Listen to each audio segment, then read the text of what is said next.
మొదటగా ఈ అవకాశం ఇచ్చిన కన్నతండ్రైన దేవునికి క్రీస్తు పేరట కృతజ్ఞతలు. అలాగే అవకాశం ఇచ్చిన మీ అందరికీ నా హృదయపూర్వక వందనములు. ఈరోజు మనము నేర్చుకునే పాఠం ఏమిటంటే, నీ సహవాసము ఎవరితో? నీ సహవాసము ఎవరితో? సహవాసము అనగా ఫాలోషిప్, అసోసియేషన్ లేకపోతే యూనియన్ అని ఇంగ్లీష్లో పదాలు అనేవి వస్తూ ఉంటాయి. అసలు సహవాసం అంటే ఏమిటి అంటే, కలిసిమెలిసి ఉండడం, ఒకరితో ఒకరు సహకరించడం లేదా ఒకరితో ఒకరు కలిసి ఉండడం. ఇది స్నేహబంధం అవ్వచ్చు లేదా బంధుత్వం అవ్వచ్చు. మరి ఏదైనా సామాజిక సంబంధం ద్వారా ఏర్పడిన స్నేహితుల సహవాసం కూడా అంటారు. అది మంచైనా చెడైనా, సంతోషమైన, బాధ్యతైన, స్వభావమైన, చర్యలైన ఉమ్మడిగా పాల్గొనడమే సహవాసము. మనందరము ఈ వాట్సాప్ గ్రూపుల ద్వారా మనము దేవుని వాక్యం నేర్చుకోవాలని ఒక కమ్యూనిటీ కింద, ఒక కుటుంబం కింద సహవాసం చేస్తున్నాము. ఎవరితో అంటే మనము క్రీస్తుతో, దేవునితో సహవాసం అనేది చేస్తున్నాము. అయితే ఈ సహవాసము మనము ఎవరితో చేయాలి అనే దాని గురించి మనము నేర్చుకుందామండి. యోహాను సువార్త 15వ అధ్యాయము 19వ వచనమును మనము చూద్దామండి. యోహాను సువార్త 15వ అధ్యాయము 19వ వచనం మనము ఒకసారి చూద్దామండి. 15వ అధ్యాయము 19వ వచనం మనము చూద్దాము. మీరు లోక సంబంధులైన ఎడల లోకము తన వారిని స్నేహించును. అయితే మీరు లోక సంబంధులు కారు, నేను మిమ్మును లోకము నుండి ఏర్పరచుకొంటిని.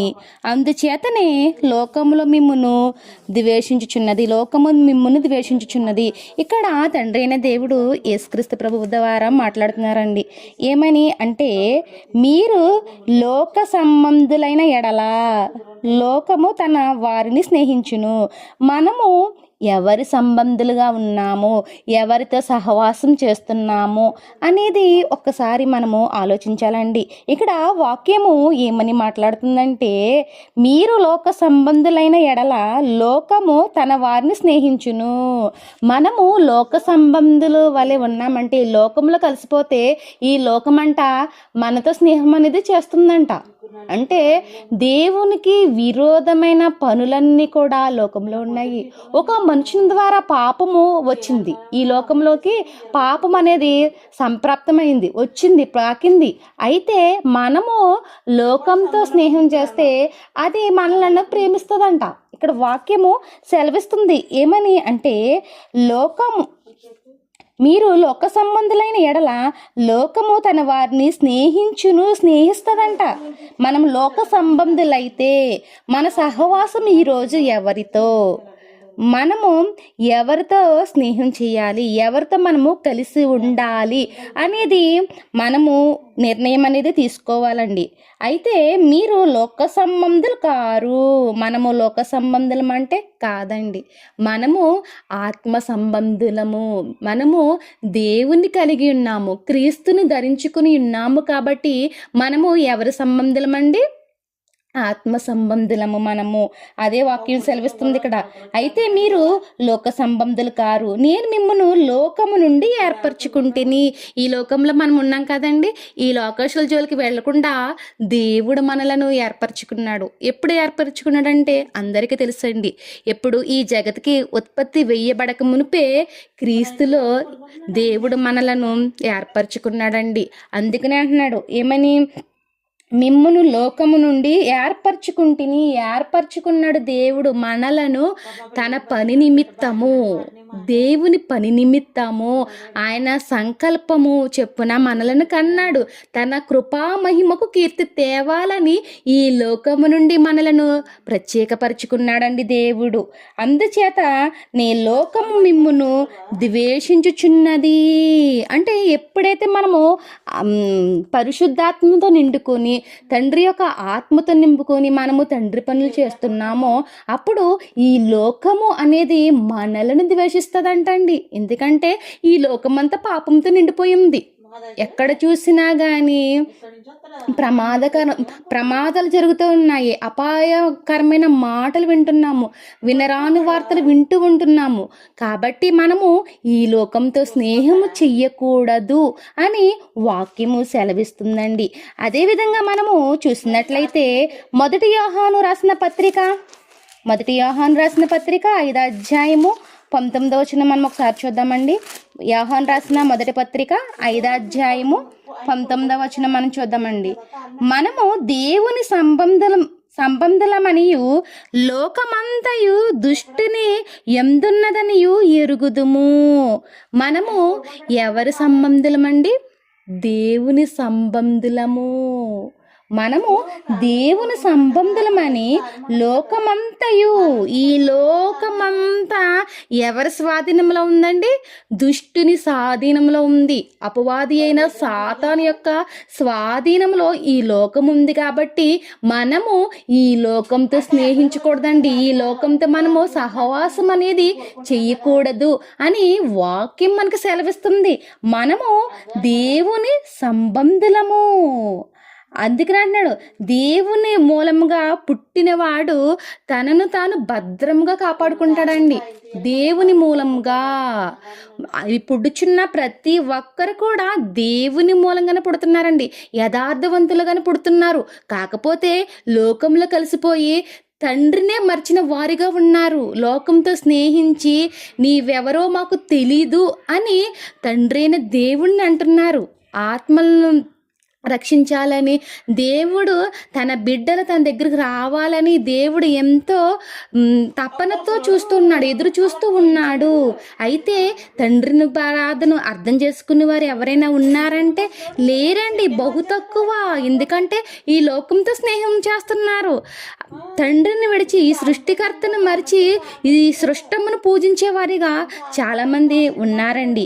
మనము ఎవరితో సహవాసం చేయాలి? మనము ఎవరి సంబంధులము అంటే మనము దేవుని సంబంధులము. మనము ఎవరితో సహవాసం చేయాలండి? దేవునితో సహవాసం చేయాలండి మనము. అదేవిధంగా మనము చూద్దామండి. ఎందుకంటే దేవునితో మనము సహవాసం చేస్తే దేవుడు మనలను కాపాడతాడండి. మనము చూసినట్లయితే యోబు గ్రంథము 22వ అధ్యాయము యోబు గారు యొక్క సహవాసము ఎవరితో ఉంది అనేది మనము చూసినట్లయితే యోబు గ్రంథము 22వ అధ్యాయము 21వ వచనం మనం చూద్దామండి. 22వ అధ్యాయము 21వ వచనము, ఆయనతో సహవాసము చేసిన ఎడల నీకు సమాధానము కలుగును. ఎవరితో సహవాసం చేయాలంటున్నాడండి? ఎవరితో సహవాసం చేస్తే సమాధానం కలుగుతుందని ఇక్కడ యోబు భక్తుడు అంటున్నాడండి. మనుషులతో సహవాసం చేస్తే మనకు సమాధానం దొరుకుతుందండి? దొరకదు. మనుషుల వల్ల మనకి చెడే జరుగుతుంది. ఎక్కడ చూసినా కలహాలు, లేకుంటే ఇబ్బందులు, గొడవలు, జగడములు తప్ప మనుషులతో మనం సహవాసం చేస్తే ఇవే జరుగుతాయి. అయితే దేవునితో సహవాసము చేస్తే ఏమి కలుగుతుందంటండి? ఇక్కడ వాక్యం ఏమని సెలవిస్తుంది అంటే, ఆయనతో సహవాసము చేసిన ఎడల నీకు సమాధానము కలుగును. మనము దేవునితో సహవాసము చేస్తే సమాధానం అనేది కలుగుతుందండి.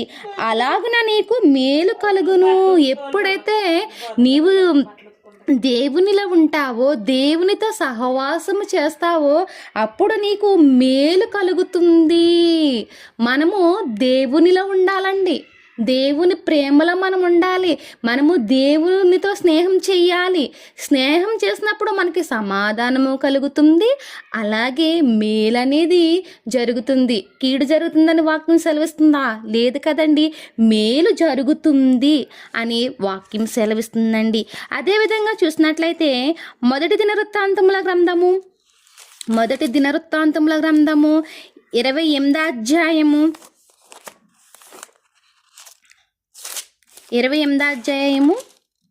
9వ వచనం మనం చూద్దామండి. 28వ అధ్యాయము 9వ వచనం మనం చూద్దాము. వారు పూర్ణ మనసుతో యెహోవాకు ఇచ్చుచుండిరి గనుక వారు అలాగూ మనఃపూర్వకంగా ఇచ్చినందున జనులు సంతోషపడురి. 28 నేను 29 చదువుతున్నాను. 28 అధ్యాయము 9వ వచనమండి. సొలొమోనా, నా కుమారుడా, నీ తండ్రి యొక్క దేవుడైన యెహోవా అందరి హృదయములను పరిశోధించు వాడును, ఆలోచనలన్నిటినీ సంకల్పములన్నిటినీ ఎరుగువాడనై ఉన్నాడు. నీవు ఆయనను తెలుసుకుని హృదయపూర్వకముగాను మనఃపూర్వకంగాను ఆయనను సేవించుము. ఆయనను వెదకిన ఎడల ఆయన నీకు ప్రత్యక్షమగును. నీవు ఆయనను విసర్జించిన ఎడల ఆయన నిన్ను నిత్యముగా త్రోసివేయును. మనము దేవునితో సహవాసం చేయాలని దేవుడు చెప్తున్నాడండి. ఇక్కడ సొలొమోను గారితో మాట్లాడుతున్నారు. ఇక్కడ సొలొమోనుతో మాట్లాడుతున్నారు దేవుడు. ఏమని? నా కుమారుడా, నీ తండ్రి అయిన దేవుడైన యెహోవా. దేవుడని యెహోవా ఎలాంటి వాడండి? మన దేవుడు అంటే హృదయము ఏంటి? అందరి హృదయములను పరిశోధించువాడును. మీ హృదయంలో ఏదుందో నాకు తెలియదండి, నా హృదయంలో ఏదుందో మీకు తెలీదు. అయితే దేవునికి తెలుసంటండి. అందరి హృదయాల్లో ఏమి ఉందో దేవునికి తెలుసంట. ఆయన హృదయములను పరిశోధించు వాడును, ఆలోచనలన్నిటినీ సంకల్పములన్నిటినీ ఎరిగిన వాడనై ఉన్నాడు. ఆలోచనలు, మనిషి యొక్క ఆలోచనలన్నీ కూడా దేవునికి తెలుసండి. అందుకని కీర్తనకారుడు అంటాడు, నా నోటి మాట ఇంకా నాలుగు నుంచి బయటికి రాక మునిపే ఆ మాట ఏంటో నీవు ఎరిగిన వాడవు అని ఈయన దావీదు గారు అంటారండి.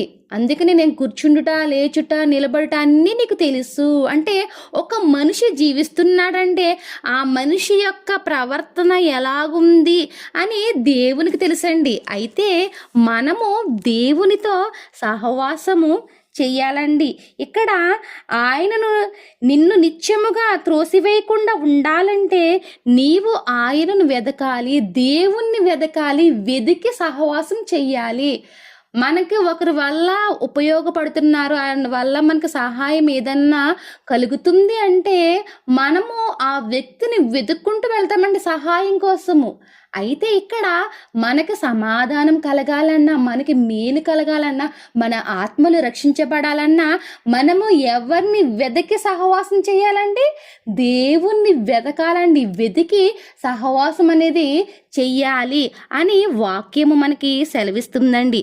అదేవిధంగా మనము చూసినట్లయితే కీర్తనల గ్రంథము 34 అధ్యాయము 10వ వచనం చూద్దామండి. కీర్తనల గ్రంథము 34 అధ్యాయము 10వ వచనం మనము చూద్దామండి. సింహపు పిల్లలు లేమిగలవై ఆకలిగొనినను యెహోవాను ఆశ్రయించు వారికి ఏ మేలు కొదువై ఉండదు. ఏంటండి? మనం ఎప్పుడైతే దేవునితో సమాధాన పడి సహవాసం చేస్తామో, ఆయన్ని వెతుకుతామో అప్పుడు మేలు అనేది కలుగుతుంది. అయితే ఆయన పనిలో ఉన్నప్పుడు, ఆయనతో మనం స్నేహం చేసినప్పుడు మనకి ఏది కొదువు రాకుండా దేవుడు కాపాడతాడండి, చూస్తాడండి. అందుకని ఇక్కడ మాట్లాడుతున్నాడు దేవుడు. ఏమనంటే సింహపు పిల్లలు లేమి గలవై ఆకలి గొనినను. అవన్న పొస్తులు ఉంటాయి కానీ మీరు నన్ను నమ్ముతున్నారు, నాతో సహవాసం చేస్తున్నారు, మీకు ఏ మేలు కొదువు లేకుండా నేను చేస్తాను అని దేవుడు మాట్లాడుతున్నాడు. యెహోవాను ఆశ్రయించి వారికి ఏ మేలు కొదువై ఉండదు. కొదువుగా ఉంటుందని దేవుడు చెప్తున్నాడండి. మీకు నేను సహాయం చేయను, మేలు అనేది మీకు రాదు అని దేవుడు చెప్పడం లేదండి. ఇక్కడ దేవుడు ఏమని చెప్తున్నాడంటే యెహోవాను ఆశ్రయించు వారికి ఏ మేలు కొదువై ఉండదు.